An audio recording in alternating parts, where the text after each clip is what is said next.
আমার বউ পুরনো প্রেমিক নিয়া নিশ্চিন্তে ফুর্তি করতেছে। কি জানতে পেরেছিস তুই? চিল্লা কর। আমি কি সারা রাত বাইরে দাঁড়ায় থাকবো? তুমি কই চলে আসছো? কেন আগে এসে কি আমি অসুবিধা করে দিচ্ছি? কম আমি বাসা থেকে চলে যাই। এইসব কি কইতাছো? আধা ঘন্টা ধরে আমি বেল বাজাইতেছি। আচ্ছা দাঁড়াও, আমি আসতেছি। বলেছি আমি তো আসিফ ভাই নিয়ে একটু ছাদে গেছিলাম। ছাদে গিয়ে কি করতেছিলা? নাচতেছিলা তুমি? আসিফ ভাই অসুস্থ তো, আমি ভাবলাম মনে নেই একটু ছাদে হাওয়া বাতাস খেয়ে আসি। হাওয়া খেলে খেলে নিবো? পেটের দিকে দেখতে হইবো না? হাওয়া খাওয়া বেশি করে। আসিফ ভাই আপনি কিছু মনে করেন না। না আমি কি মনে করি? ব্যবসা বাণিজ্যের অবস্থা খারাপ তো এর লিগে এরকম করতেছে। মামুন কোথায়? আমার তো একটু ঘুমাচ্ছিল। ঘুমাচ্ছে। ওর কাছে আমি 30 লক্ষ টাকা পাই। ঘুমাচ্ছে কি করে? টাকা দে। সামান্য কিছু টাকার জন্য প্রশ্ন আসে। বাসায় এসেছি, এটা তো আমার ভদ্রতা। আমার তো যাওয়া উচিত ছিল থানায়। তোমার বিরুদ্ধে আমি মামলা করব। আপনি মামলা করবেন? হ্যাঁ মামলা করব। মামলা করে তুই টাকা উঠাতে পারেন? জান। কি রে? লোকটা এরকম করলো কেন? তোর সব জানা লাগবে না, তুই ভিতরে যা। বল না কি হইছে? কয় টাকা পাইলো? ভাই তোর কথাগুলো তুই বুঝছ না? তোর কইছিস না যে ভিতরে যেতে? সবকিছু ভিতরে না করিস কেন তুই?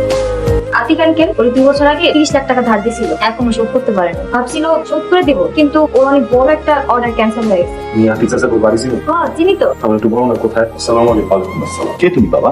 মামুনের বন্ধু। তুমি মামুনের বন্ধু? চাচা আপনি যেমন ভাবতেছেন তেমন না। মামুন ছেলে হিসেবে খারাপ না, বিপদে আছে মনে হয়, সেই জন্য আপনারে। ও ভালো কিনা মন্দ সেটা আমি খুব ভালো করেই জানি। আমি বলতেছি কি আপনি যদি সময়টা একটু বাড়ায় দিতেন। আমার পক্ষে সম্ভব না, তুমি এখন আসতে পারো। চাচা চাচা এক গ্লাস পানি দিবেন? আমি জানি যে না ওখানটা পানি রাখা আছে, আপনাকে নিয়ে খেতে হবে। আজ আমি গরিব বলে আপনি আমার একটা গ্লাস পানি খাইতে পারবেন না? এমনটা না, আমি সব কাজ করতে পারি না। তাই বলে এক গ্লাস পানি খাওয়ানোর মতো কাজও করতে পারবেন না? না পারি না, আমার চোখ আছে ঠিকই, তবে দৃষ্টি নেই। আমি কখনো আলোই দেখিনি, অথচ আমার নামই আলো। আপনি এখনো জাননি কেন? যাই কি করি, আপনার বাপে তো আমার কোনো কথাই বললো না। আমার বাবাকে ভুল বুঝবেন না, তিনি কারো ক্ষতি করার মতো মানুষ নয়। এতগুলো টাকা নিশ্চয়ই বাবার কোনো প্রয়োজন হয়েছে। টাকা কি ব্যাপার, তুমি এখনো যাওনি? আমি আপনার কাছে হাত জোর করে কইতেছি, যেমনি পারেন একটা সমাধান। আমার কিচ্ছু করার নেই, তুমি এখন আসতে পারো। মামুন স্যার এই পৃথিবীতে আমার কেউ নাই। বাপ মা অনেক আগেই মারা গেছে। গত সপ্তাহে আমার বউ গাড়ি অ্যাক্সিডেন্ট করে মারা গেছে। একটা ব্যবস্থা করেন চাচা। দেখো বাবা, মামুনকে আমি এতগুলো টাকা দিয়েছিলাম বিশ্বাস করে, কিন্তু আমার বিশ্বাসের মূল্য নাই। এখন আমি আমার মেয়ের বিয়ে দেওয়ার কথা চিন্তা করছি। কিন্তু তোর তো টাকা দেওয়ার কোনো অবস্থা নাই। ওর অবস্থা আর কখনো ভালো হবে না। ব্যবসার খবর আমি সব জানি, কয়েকদিনের মধ্যে বিজনেস বন্ধ হয়ে যাবে। ওর নামে আমি মামলা করবো। সেটাতে তো কোনো লাভ হইব না। ও জেল খাটবো, আপনার টাকা তো আপনি পাইবেন। আর কোনো উপায় কি নাই চাচা? উপায় একটা আছে। আমি তোমার সম্পর্কে সামিয়ার কাছে সবকিছু শুনেছি। তুমি যদি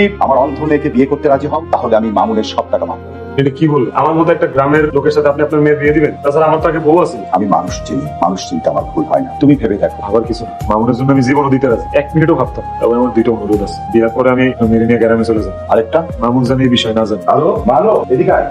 আমি এই ছেলের সাথে তোর বিয়ে দিতে চাই, তুই কি বলিস? তুমি যেটাতে খুশি আমি তাই করবো।